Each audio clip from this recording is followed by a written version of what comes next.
De saint Augustin, méthode pour enseigner aux catéchumènes les éléments du christianisme ou traité du catéchisme, chapitre 26, suite et fin.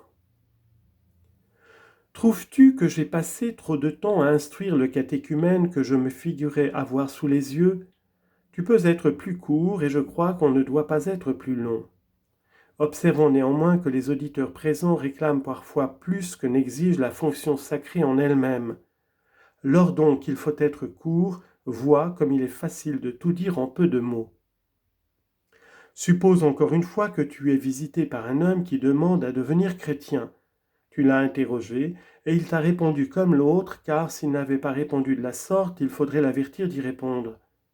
Voici maintenant, comme toutes les vérités se peuvent enchaîner. Oui, mon frère, elle est grande, elle est réelle, la félicité promise aux saints dans la vie future. Tout ce qui est visible passe, toute la pompe du siècle, tous ces délices et toutes ces curiosités s'évanouiront et entraîneront dans leur ruine leurs malheureux amants.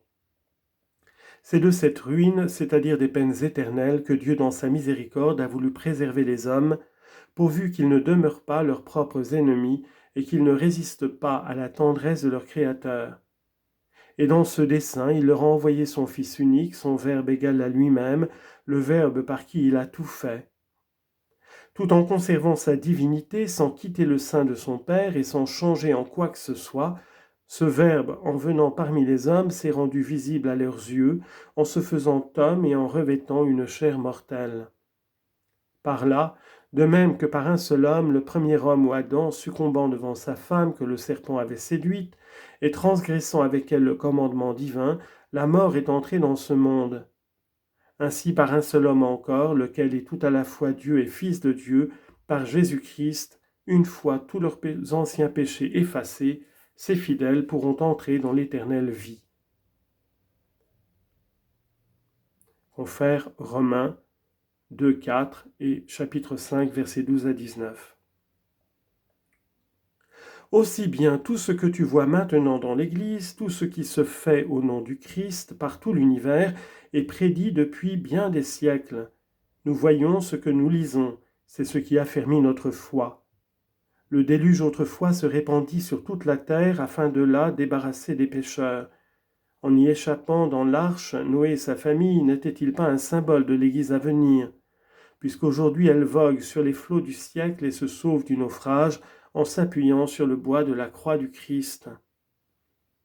Il fut prédit à Abraham, ce fidèle serviteur de Dieu, que tout seul qu'il était, il deviendrait le père d'un peuple entier appelé à adorer le seul vrai Dieu au milieu de toutes les nations courbées devant les idoles. D'autres prédictions furent adressées à ce peuple, et toutes se sont accomplies exactement. À ce peuple il fut annoncé que de la race d'Abraham naîtrait selon la chair le Christ, le roi de tous les saints, Dieu enfin pour élever à la dignité d'enfant d'Abraham tous ceux qui imiteraient la foi d'Abraham. C'est ce qui s'est accompli. Le Christ est né de la Vierge Marie, l'une des descendantes du patriarche. Les prophètes prédirent aussi qu'il serait attaché à la croix par ce même peuple juif dont il était issu en tant qu'homme. Ce qui s'est accompli. Il fut prédit qu'il ressusciterait, il est ressuscité. Conformément encore aux prédictions des prophètes, il est monté au ciel et a envoyé l'Esprit Saint à ses disciples.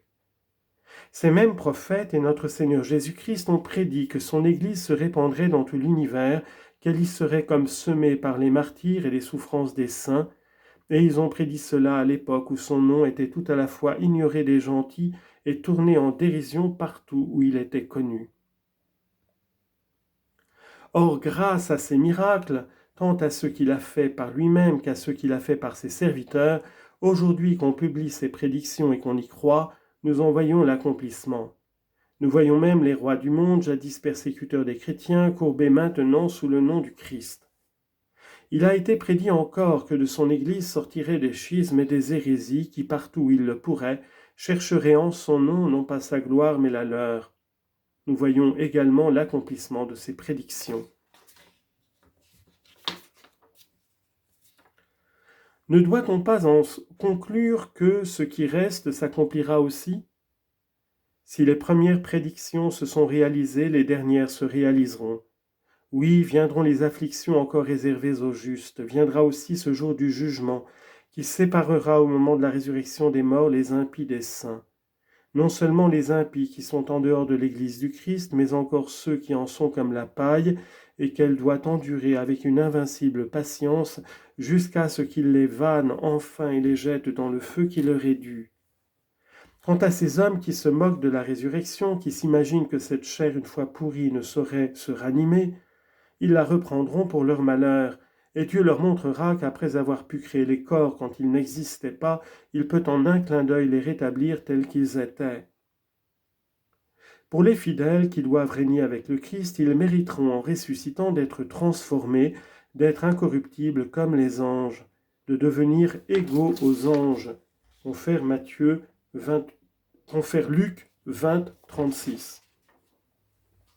Pour le louer sans fatigue aucune et sans aucun dégoût, pour vivre éternellement en lui et de lui avec tant de joie, avec tant de bonheur, que l'homme ne saurait ni dire, ni se figurer rien de semblable.